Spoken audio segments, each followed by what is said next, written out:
Hi guys, nandito ngayon tayo ngayon sa hacienda ni Yan Yan. Yan Yan Vlog TV. Yan guys. Kailangan yan guys para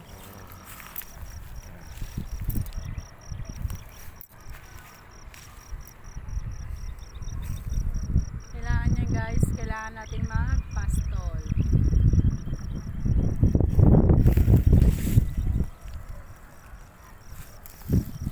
Ipapastol natin sila guys. Ngayon dito natin sila pinapakain sa yan, magubat kasi dito maraming damo.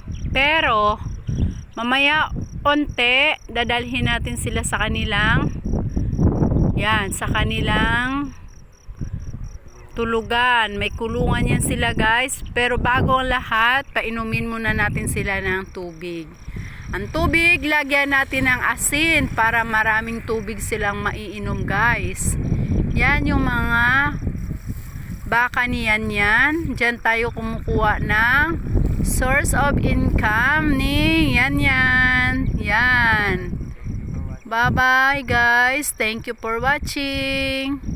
Bye bye.